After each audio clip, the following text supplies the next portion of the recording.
Bangalore ஏர்போர்ட்டை compare பண்ணுங்க. Bangalore ஏர்போர்ட்டோட capacity இன்னைக்கு வந்து 4.5 மில்லியன் 44 மில்லியன் நபர்களை தான் ஹேண்டில் பண்றாங்க ஒரு வருஷத்துக்கு. ஸோ அதை விட 10 மில்லியன் அதிகமாக ஹேண்டில் பார்த்து அவங்க தேர்வு செய்யட்டும். இஸ்லாமிய மக்களை மாற்று இடத்தை என்பது விவசாயம் இல்லை என்ற இதோட உங்களோட ஒரு ஏர்போர்ட்டை நம்ம எப்படி அங்க கொண்டு வர முடியுங்க? நீங்க பேசுங்க, உட்காருங்க. பரந்தூர் அடுத்து எங்க வர்றோம்? வெஸ்ட்டுக்கு தான் வர முடியும். குணகரம்பாக்கம், கம்மங்கால் கேனல் 2 கேனல்ஸ் வந்து இங்க இருக்கு.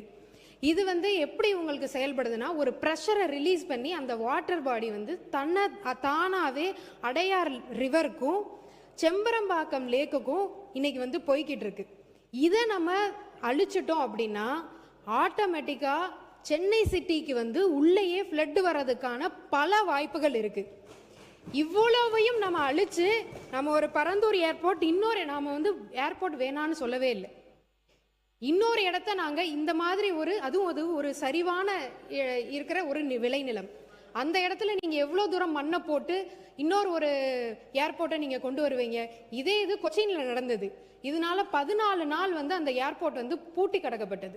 இதே மாதிரி ஒரு விளைநிலத்தை கொண்டு வந்து அந்த ஏர்போர்ட் 14 நாள் பூட்டி கிடந்தது.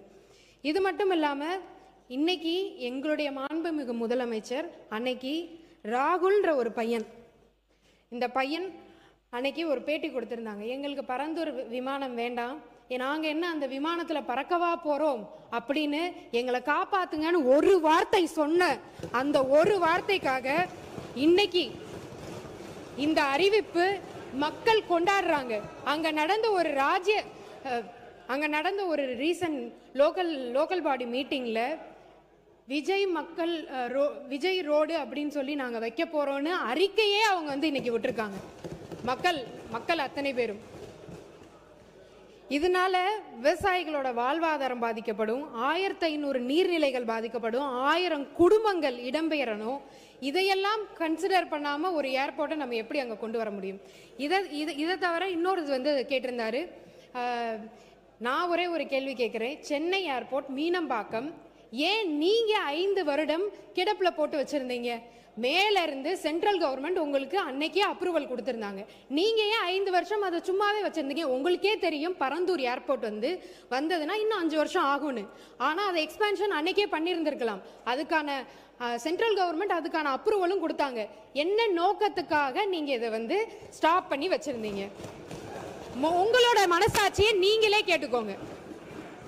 நீங்க பேசுங்க, தொடர்ந்து பேசி முடிங்க. நீங்க பேசுங்க, உட்காருங்க. அவங்க பேசி முடிக்கல. இது மட்டும் இல்லாம இன்னைக்கு வந்து சொல்றாங்க இதனால வந்து தொழிலே வந்து பாதிக்கப்படும் தமிழ்நாட்டில். அப்ப 49% எலக்ட்ரானிக் எக்ஸ்போர்ட் வந்து இன்னைக்கு பரந்தூர் ஏர்போர்ட்டை நம்பி தான் இன்னைக்கு போய்கிட்டு இருக்கா.